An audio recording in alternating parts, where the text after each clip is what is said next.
What do a judge's robe, mermaid tail, and orange hot pants have in common? They're all examples of work uniforms worn by women in the Tampa Bay community. The State College of Florida Fine Art Gallery in Bradenton recently showcased these and other telltale attire in an exhibition titled Art of the Costume: Working Women in Uniform.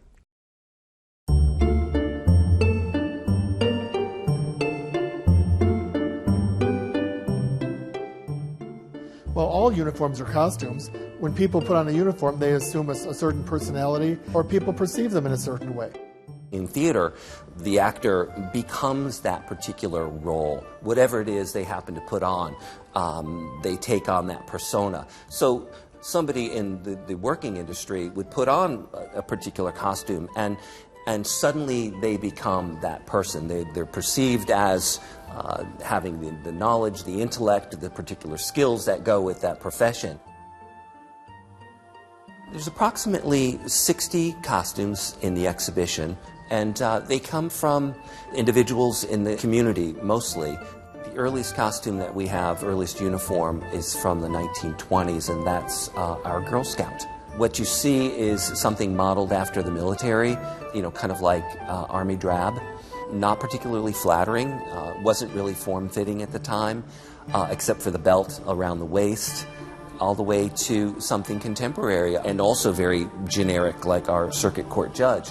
What you do see is changes, especially and as a result of military fashion, and also whether or not materials were available. For example, in the case of what were called stewardesses at the time, but flight attendants, and seeing in the Eastern Airlines and TWA the transition from the 20s into the 80s, where you see not only reflection of how those designs reflected military costumes or military uniforms, but how fabric became less available during World War II, and so the uniforms became thinner, more sleek, and more form-fitting. Women's fashions are usually more interesting than men's anyway, and they're more diversified and flamboyant.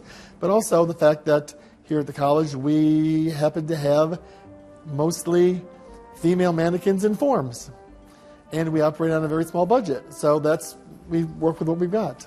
Being that Ken and I are two men, it's a challenge for us, and I think that it shows that we do have a real respect and regard for the role that women play in community. One of the things that helps us is speaking to or having some sort of relationship with perhaps the wearer.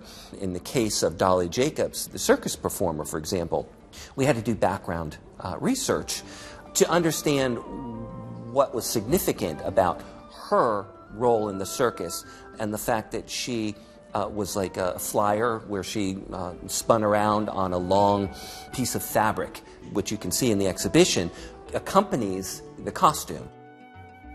We have one of the last of the Cypress Gardens bells. Cypress Gardens had been a Florida attraction since the 1940s. Today's Legoland.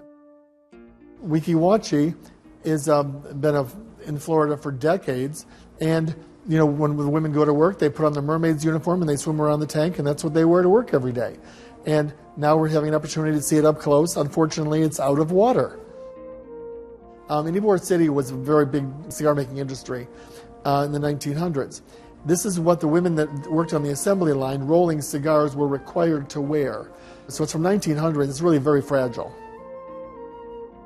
The hardest to get was the Playboy Bunny uniform, and that's because after the women finish wearing them and they leave the job, they're custom made for each person, they're destroyed. And so there's very few of them in circulation. I think there's only 2 on display in the country, one at the Historical Museum of Chicago and the other at the Smithsonian. And the one that we have, it was donated or loaned to us by a local former Playboy Bunny from Omaha in the 1980s. She absconded with hers, so we were able to find her, which was really the icing on the cake.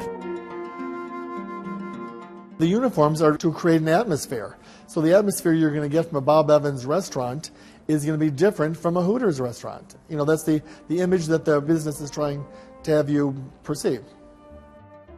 From a theatrical perspective, which is how we staged this exhibition, all the world's a stage, and in that sense, all of us are actors, and in this exhibition you can see that everybody plays some kind of role just by putting on that particular costume.